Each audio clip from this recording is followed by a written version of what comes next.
Então, nessa aula vamos falar das substâncias orgânicas, como as proteínas e depois as vitaminas.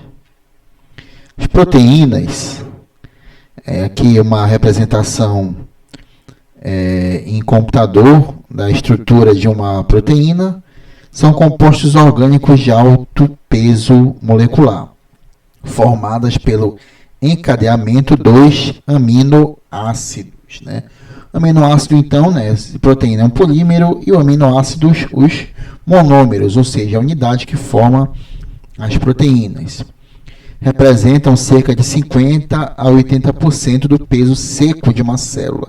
Quer dizer que se você retirar toda a água de uma célula, tá? O 80% do que sobrar é proteínas, tá? Sendo, portanto, o composto orgânico mais abundante da matéria-prima. Quer dizer que uma célula em um ser vivo vai ter muito mais proteína do que carboidrato, lipídio, ácido nucleico e vitamina junto. As proteínas, um ser humano, por exemplo, o corpo humano possui cerca de 200 mil tipos de proteínas diferentes. Tá? Elas pertencem à classe dos peptídeos. Tá?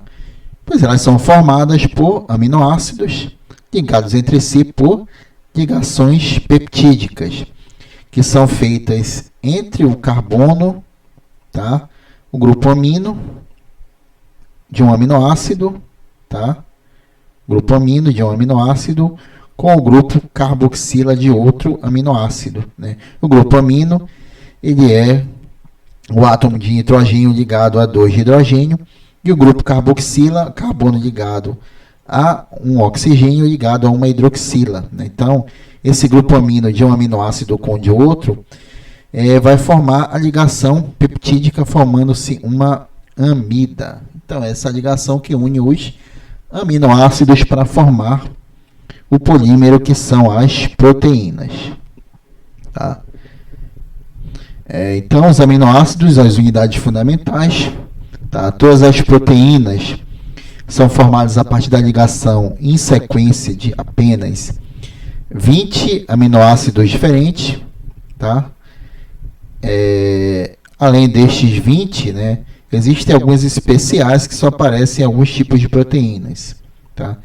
Os aminoácidos que intervêm na composição das proteínas, tá, são de número 20 e obedecem à estrutura geral representada na figura abaixo, tá, onde você tem aqui o grupo amina, átomos de hidrogênio ligado a nitrogênio, o grupo carboxila, um carbono e uma cadeia lateral. Então, são substâncias orgânicas, os aminoácidos.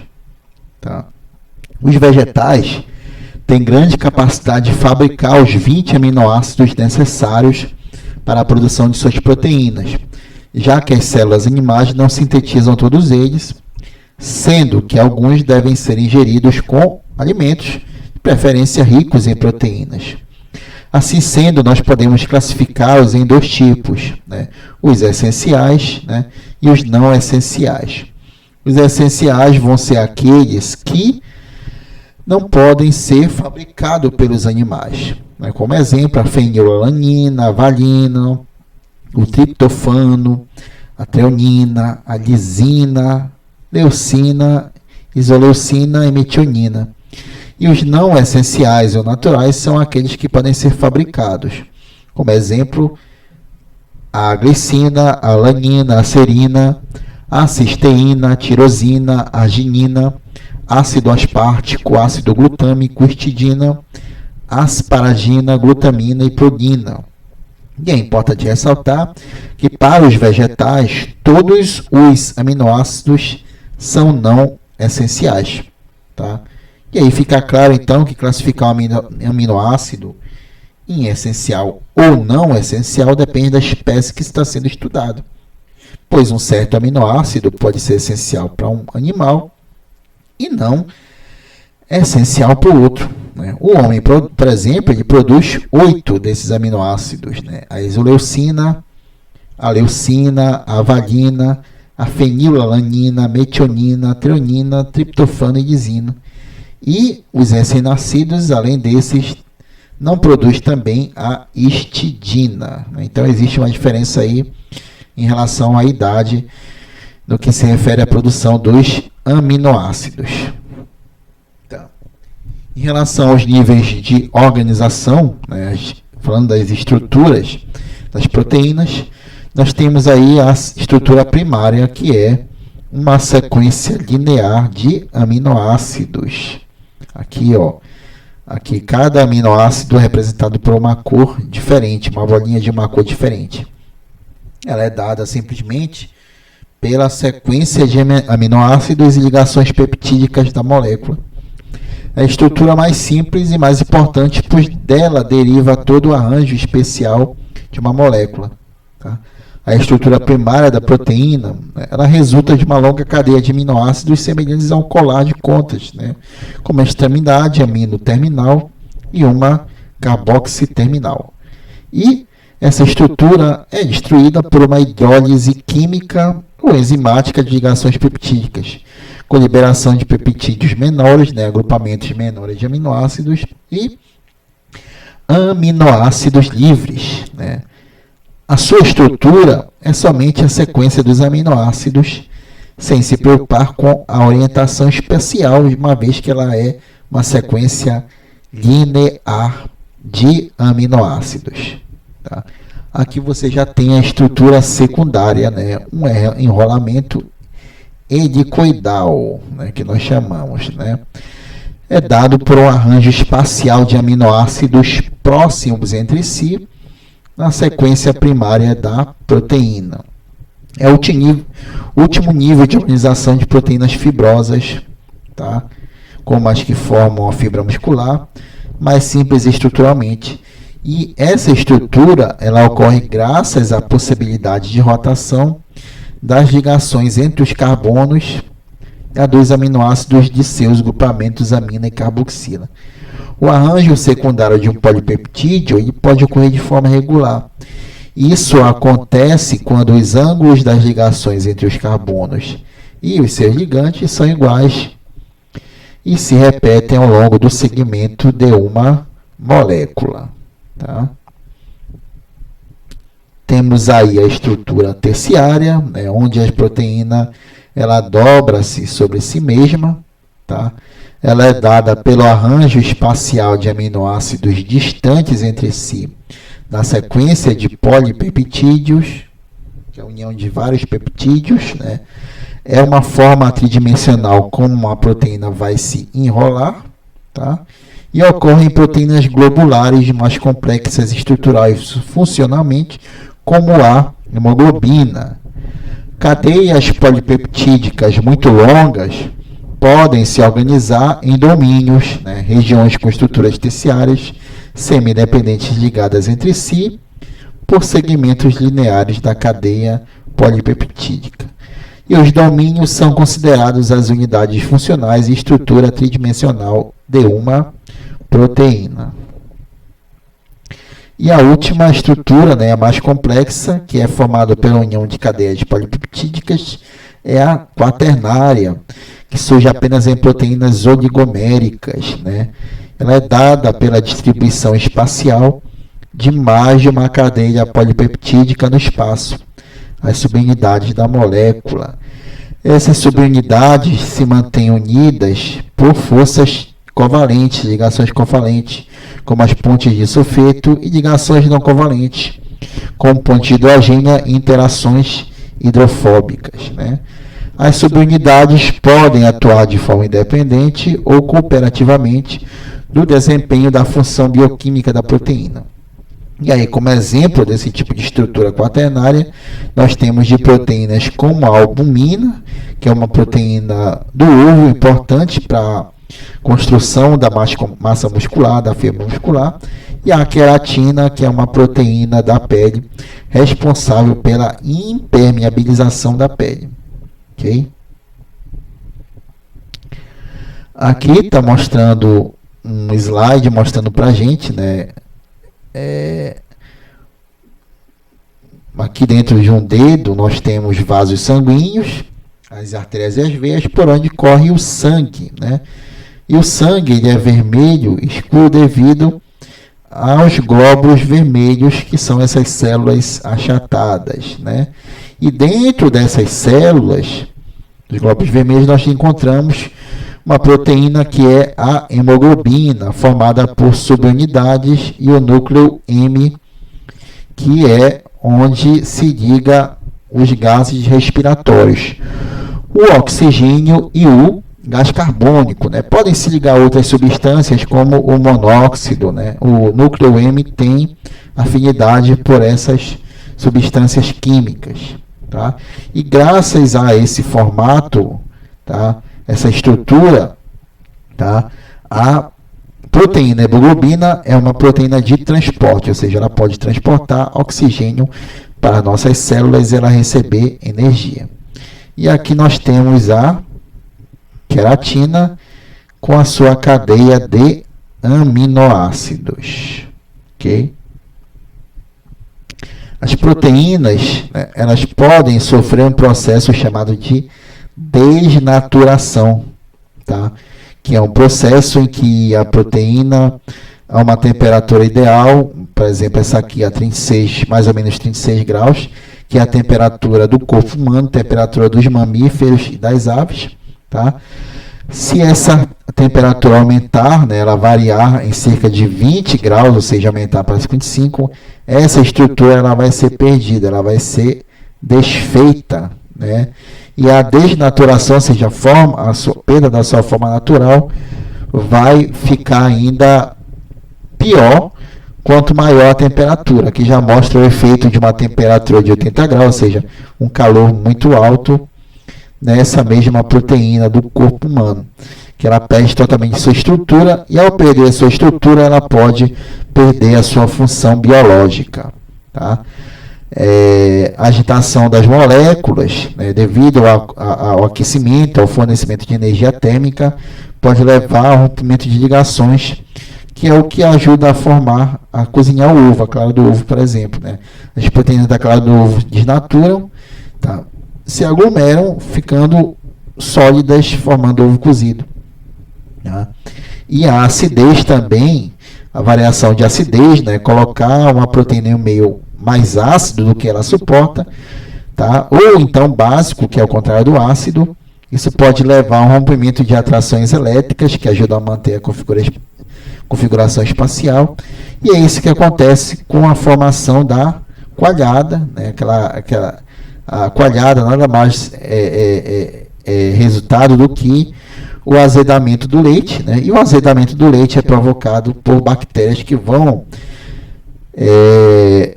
digerir, elas vão se alimentar do açúcar do leite, que é a lactose, e aí vão produzir um ácido, o ácido pirúvico, que vai aumentar a acidez lá do meio onde se encontra o leite, e isso vai provocar uma desnaturação das proteínas do leite, formando então a coalhada, ok? Em relação às funções biológicas, as proteínas podem ser agrupadas em várias categorias de acordo com a sua função. No caso das proteínas de função estrutural, elas participam da estrutura dos tecidos. Aí, como exemplo, nós temos o colágeno, que é uma proteína de alta resistência encontrada na pele, nas cartilagens, ossos e tendões, né? A quitina e miosina, que são proteínas contráteis abundantes nos músculos, onde participam do mecanismo de contração muscular. A queratina, por ela ser impermeabilizante, encontrada na pele, cabelo e unhas, evita a dissecação, o que vai contribuir para a adaptação do animal à vida terrestre, tá? A albumina, uma proteína do sangue abundante, relacionada com a regulação osmótica e com a viscosidade do plasma, que é a porção líquida do sangue. Temos aí a função enzimática, tá? As enzimas, que são fundamentais como moléculas reguladoras das reações biológicas. Dentre as proteínas com função enzimática, nós podemos citar as lipases, né, que são enzimas que transformam lipídios em suas unidades constituintes, como ácidos graxos e glicerol. Temos aí a função hormonal, né? Muitos hormônios são de natureza proteica, tá? E nós podemos caracterizar os hormônios como substâncias elaboradas por glândulas, as endócrinas, e que, uma vez lançadas no sangue, vão estimular ou inibir a atividade de certos órgãos. É o caso da insulina, o hormônio do pâncreas, que se relaciona com a manutenção da glicemia. E temos as proteínas de defesa, que são capazes de reconhecer os antígenos, que são proteínas estranhas. Na presença deles, o organismo produz proteínas de defesa, os anticorpos, né, que se combinam-se quimicamente com o antígeno para neutralizar o seu efeito. Essa reação é altamente específica, o que significa que um determinado anticorpo neutraliza apenas o antígeno responsável pela sua formação, né? Anticorpos são produzidos por células do corpo, como os linfócitos, um do tipo de glóbulo branco do sangue, e são proteínas chamadas de gama-globulinas também. Tem proteínas de função nutritiva, quando elas servem como fonte de aminoácidos, inclusive os essenciais, requeridos pelo homem e outros animais. Esses aminoácidos podem ainda ser oxidados como fonte de energia do mecanismo respiratório, ou seja, vão ter uma função energética alguns tipos de proteínas, para alguns seres vivos. Nos ovos de alguns animais, como os das aves, né, o vitelo, né, que forma a gema do ovo, é um material que se presta à nutrição do embrião e é particularmente rico em proteínas. Existem também proteínas que atuam na coagulação sanguínea, como o fibrinogênio, globulina antihemofílica, que vai ser responsável por ajudar a evitar hemorragias, né, que sangramentos se tornem intensos.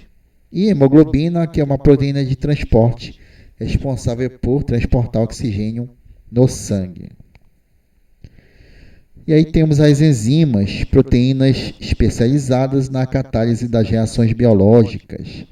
Elas estão entre as biomoléculas mais notáveis devido à sua extraordinária capacidade, especificidade e poder catalítico, né, muito superiores à dos catalisadores produzidos pelo homem. Praticamente todas as reações que caracterizam o metabolismo são catalisadas por enzimas, né? Como catalisadores celulares extremamente poderosos, elas aceleram a velocidade de uma reação sem, no entanto, participar dela, como reagente nem como produto. E elas atuam como reguladoras deste conjunto complexo de reações, né? Portanto, são consideradas as unidades funcionais do metabolismo celular, tá? Quando uma enzima se encontra com o substrato, né, que é a substância sobre o qual ela vai agir, ela vai modificar esse substrato, né, transformando-a em um produto, ou seja, ela vai ajudar a reação química a ocorrer, tá? E elas são classificadas segundo os compostos sobre os quais elas agem, né? No caso das lipases, vão atuar sobre as gorduras, decompondo-as em glicerol e ácidos graxos. Catalases decompõem água oxigenada, amilases decompõem os amidos em açúcares mais simples, tá? Proteases decompõem as proteínas, celulases a celulose, pectinases a pectina, chilanases a chilana, isomerases catalisam a conversão da glicose em frutose e beta-glutanases decompõem a beta-glucana, tá? As enzimas, proteínas, elas vão servir para reduzir a energia de ativação necessária e vão catalisar, né? Quando elas catalisam uma reação, elas diminuem essa energia e a reação ocorre mais rapidamente, tá? E as enzimas são altamente específicas.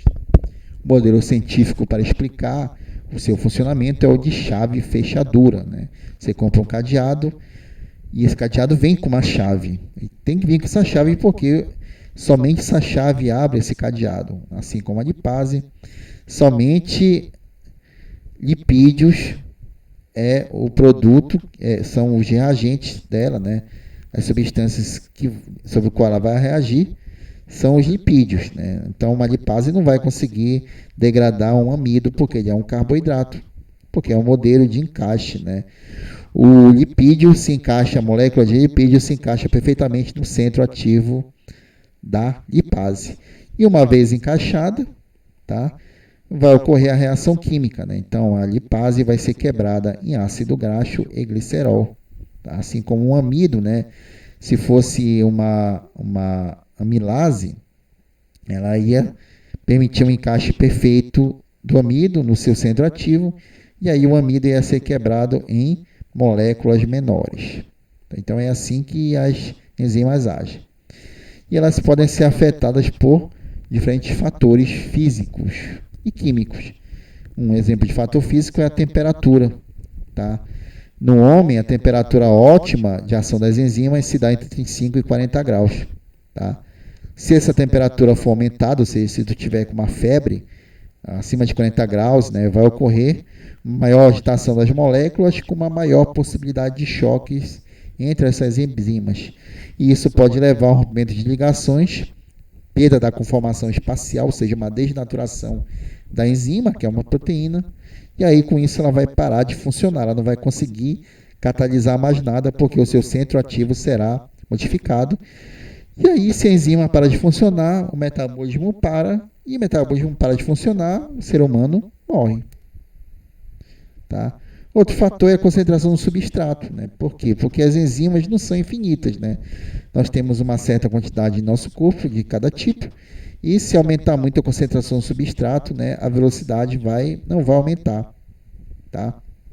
Porque o número de enzimas não é infinito, ou seja, um certo número, após um certo número de substrato, né, a velocidade ela vai permanecer a mesma, ela não vai nem diminuir nem aumentar.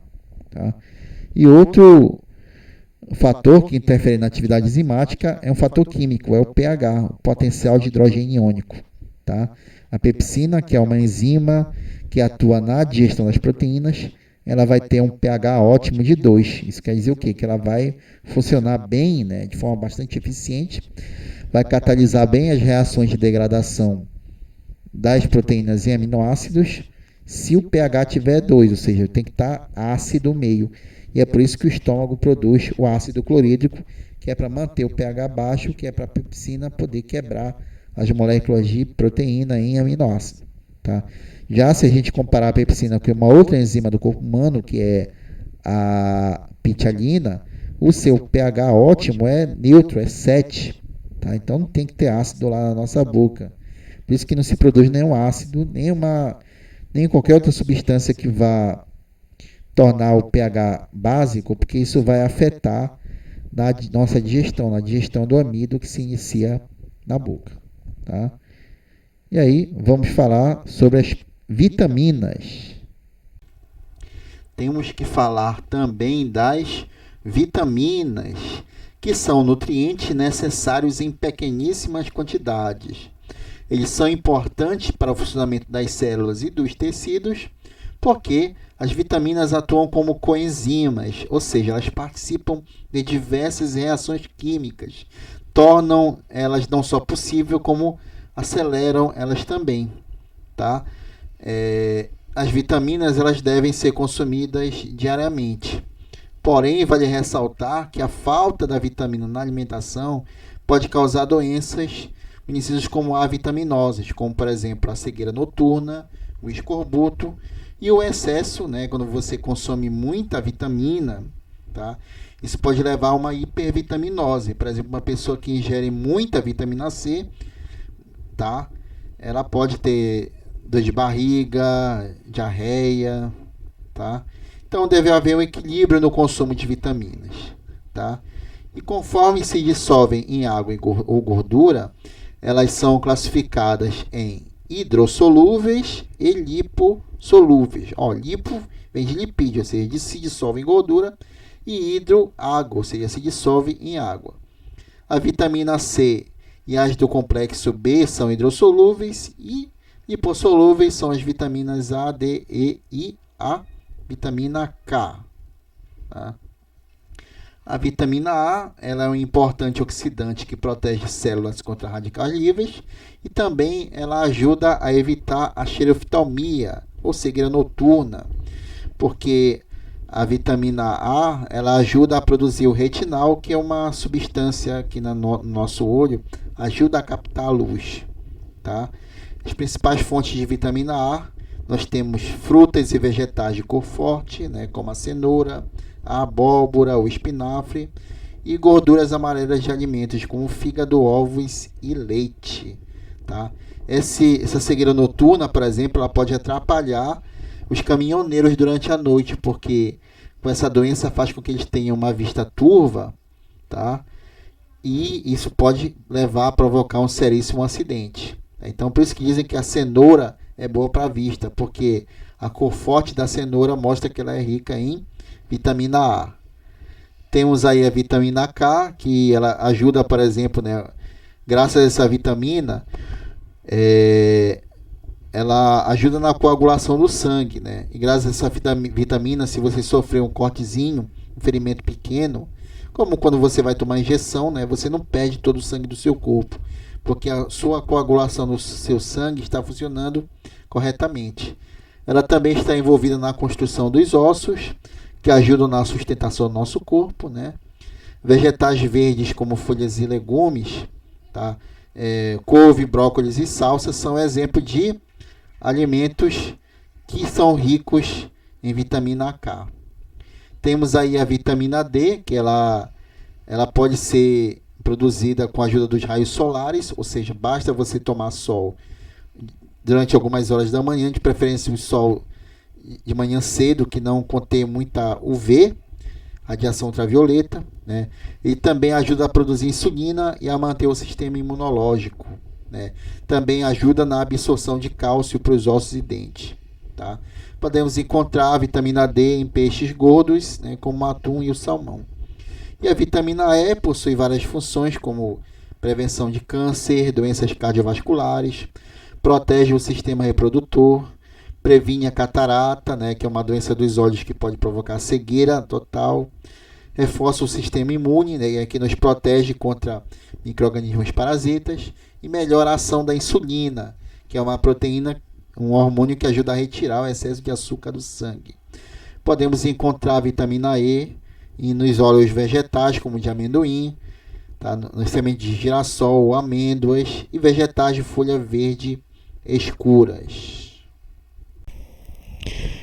Falando agora das vitaminas do complexo B, temos aí a vitamina B1, também conhecida como tiamina, né, que a sua presença no corpo, né, mantém o sistema nervoso e circulatório saudáveis, né, auxilia na formação do sangue, né, ajuda na produção dos glóbulos vermelhos, no metabolismo dos carboidratos, né, que são as fontes primárias de energia das células, né, previne o envelhecimento, ou seja, ajuda a pessoa a ficar mais jovem, melhora a função cerebral, combate a depressão e o cansaço e ajuda a converter o açúcar do sangue em energia, ou seja, isso está relacionada ao metabolismo dos carboidratos.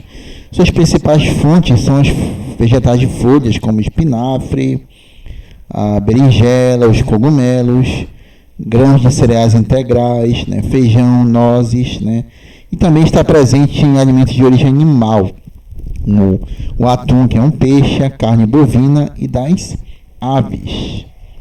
Já a vitamina B2, né, também ajuda na formação do sangue, né, na formação dos glóbulos vermelhos e também dos anticorpos, né, que contribuem no sistema imunológico, envolvida na respiração e processos celulares, previne a catarata, que é uma doença dos olhos que pode levar à cegueira, ajuda na reparação e manutenção da pele e na produção do hormônio adrenalina, né, que é um hormônio importante para situações em que uma pessoa precisa rapidamente correr, né, de algum risco que ela esteja sofrendo. Podemos encontrar essa vitamina nos vegetais, nos grãos integrais, no leite e nas carnes, né. A nicotinamida, que é a vitamina B3, né, também atua no sangue, né, aumentando a circulação, sistema circulatório, reduz gorduras ruins como o triglicerídeo, né, e o LDL, o colesterol ruim, ajuda no funcionamento adequado do sistema nervoso e imunológico e regula o açúcar no sangue, tá? Ou seja, ajuda lá no hormônio insulina, na função dele. Entre as principais fontes temos levedura, que é um fungo, carnes magras de bovinos e aves, fígado, leite, gema de ovos, cereais integrais, vegetais de folhas como brócolis e espinafre, os aspargos, cenoura, batata doce, frutas secas, tomate e abacate. Já o ácido pantotênico, que é a vitamina B5, né, também ajuda na formação do sangue, previne a degeneração das cartilagens, né, que são as partes do esqueleto moles, como aqui da nossa orelha, do nosso nariz, ajuda a construir anticorpos, né, reduz as gorduras ruins, como o triglicerídeo, e ajuda nas disfunções hormonais, né. Podemos encontrar essa vitamina nas carnes, nos ovos, leite e grãos integrais inteiros, no amendoim, nas leveduras, nos vegetais como brócolis e em algumas frutas como o abacate, né, que é uma fruta rica em gorduras boas, né? Essas vitaminas aí, lembrando que elas são hidrossolúveis, ou seja, solúveis em água, tá? A piridoxina, também no complexo B, reduz o risco de doenças do coração, ajuda na manutenção do sistema nervoso central e do imunológico, alivia dores de cabeça e náuseas, reduz o colesterol, melhora a visão, previne a aterosclerose, né, que é uma doença em que acumula gordura nas artérias e veias. Se isso ocorrer próximo do coração, isso traz um grande risco de infarto do miocárdio, que é o músculo do coração, e o câncer, né, previne também o câncer. Podemos encontrar ela nos cereais integrais, sementes de girassol, nos feijões, na soja, no amendoim, nas aves, nos peixes, nas frutas como a banana e o tomate, além do abacate, e no espinafre. Tá? A biotina, ou vitamina B7, auxilia no crescimento das células, na produção de ácidos graxos, de gorduras e redução de açúcar no sangue, combate infecções, promove a saúde das glândulas sudoríparas, né, que liberam suor, do tecido nervoso, da medula óssea, das glândulas sexuais e das células sanguíneas, né, previne a queda de cabelo nos homens, a calvície, alivia dores musculares, né, e baixa a intolerância à insulina em diabéticos, né, no caso da diabetes tipo 2, né, o indivíduo produz muita insulina e não consegue fazer com que ela execute a sua função, né, de retirar o açúcar do sangue e levar para as células, né. Entre as principais fontes temos carnes de aves, fígados, rins, gema de ovo, couve-flor e a ervilha, né. O ácido fólico, por sua vez, né, ele ajuda na manutenção dos sistemas imunológico, circulatório e nervoso, né. É uma vitamina antitóxica, né, ajuda a combater o infarto, câncer de mama e de cólon, do intestino, previne o aparecimento de parasitas intestinais, de vermes, envenenamento, diminui o risco da aterosclerose, assim como a vitamina B6, promove a saúde dos cabelos e da pele e reforça o sistema imunológico e nervoso central. Entre as principais fontes temos fígados, os rins, vegetais de folhas verdes e a couve-flor. Ok? A vitamina B12, né, chamada de cobalamina, também ajuda a sintetizar as células vermelhas do sangue, mantém o sistema nervoso, ajuda no crescimento e desenvolvimento do corpo, né? Podemos encontrá-la em alimentos de origem animal, como carnes de boi, de peixe, de frango e nos ovos, ou seja, está presente em grande quantidade de alimentos de origem animal. E a vitamina C, conhecida como ácido ascórbico, né?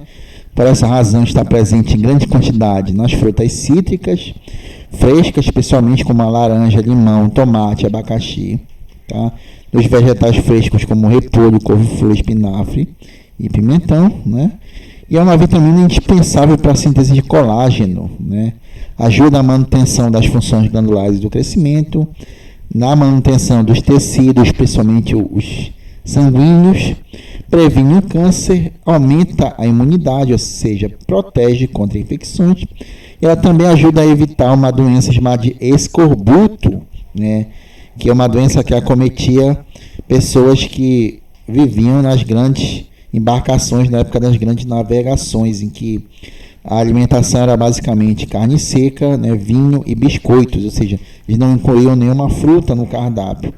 Por essa razão, né, com o tempo apareciam sangramentos nas gengivas, nos dentes, ficavam moles, né? O escorbuto ele prejudica e faz com que os vasos, ele faz com que as hemorragias fiquem mais constantes, né? Isso é causado pela falta de ácido ascórbico na alimentação, tá? Então aí nós vimos os nutrientes, as suas fontes e suas características, suas funções biológicas, né? E essa informação ela é importante para a manutenção de uma alimentação saudável, que será assunto de uma aula posterior, né? Então, é isso que eu tinha a falar para vocês, né? Nessa videoaula aqui. Até a próxima videoaula.